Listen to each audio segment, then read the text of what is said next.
जे तुहानू मेरिया गल्लां चंगियां लगियां तो ताड़ी जरूर मारियो ते जोरदार मारियो, ठीक है? चलो आप शुरू करते हैं। तो दोस्तों तुहानू पता ही आ कि 3-4 दिन होए आ फादर्स डे लग्या वा, तो मैं अपने डैडी नू कहा कि डैडी तू छेती छेती ना मेरा भी विआह कर दे, मैं भी चाहुंदा वा मैनू कोई डैडी डैडी आखे। अगले साल फादर्स डे ते मेरिया स्टोरियां लगियां हुण, मेरे स्टेटस लगे हुण, तो डैडी गाड़ी बैठा है तेरे मूड च। डैडी कहता ओए ये शादी कोई बच्चों का खेल नहीं है। मैं कहा डैडी ये सारी खेड बच्चे करके तो खेडी जाती आ, असंदा केड़ा पटवा लगदा सदा खून वधूगा, तो ताड़ी थोड़ी खोल के मारियो, ठीक है?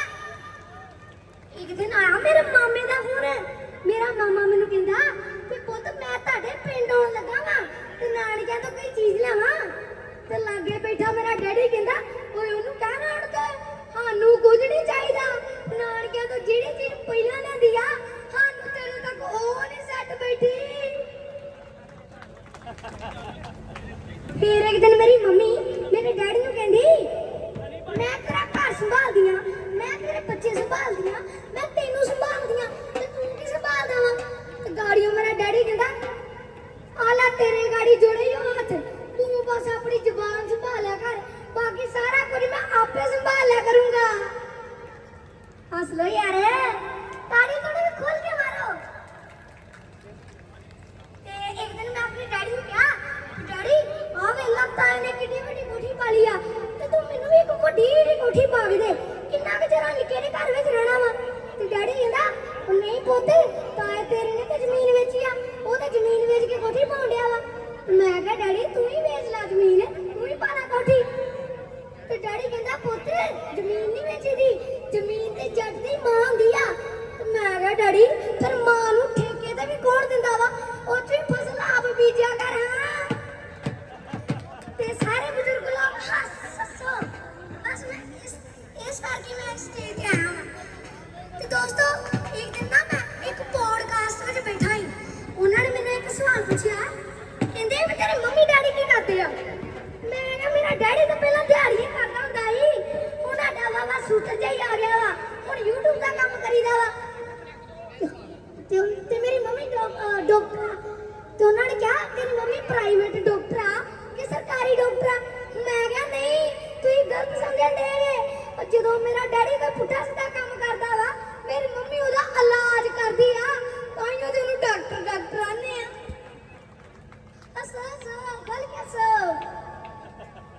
तो दोस्तों एक दिन ना साडे स्कूल में पंजाबी की नवी मैडम आई रोजी। मैडम कहती बच्चों मैं तुहाडे कोल कुछ सवाल पूछन लगी हां, तुसीं ओहदे उत्तर दो। ओ बड़ा ठीक आ। मैडम ने पहला सवाल पूछा, मैडम कहती बच्चों मुर्गी सानू की दिंदी आ?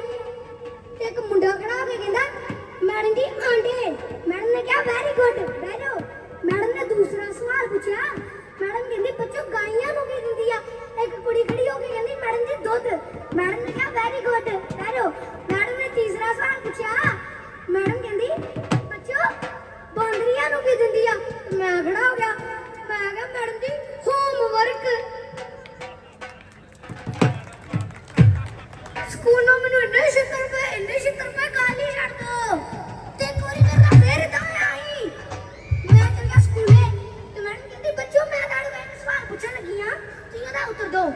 मैडम ने सवाल पूछा भी बच्चों केड़ा ऐसा रुख वा जेड़ा सानू दिने भी ऑक्सीजन दिंदा वा ते रात नू भी ऑक्सीजन दिंदा वा? ते मैं खड़ा हो गया, मैं कहा मैडम जी डोडियां दा। स्कूलों फिर मैनू इन्ने छित्र पाए छड्डदा सी गल।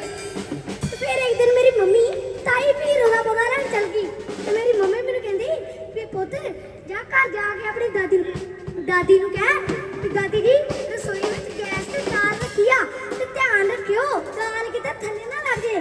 ते मैं चल गया घर, मैं अपनी दादी जी नू कहा दादी जी रसोई विच गैस ते दाल रखी आ ते ध्यान रखियो दाल किते थल्ले ना लग जाए। ते मेरी दादी ने कहा ओ पुੱਤ ध्यान ते मैं अपने मुंडे दा ही बना रखिया ही, पर ओह भी ते तेरी मां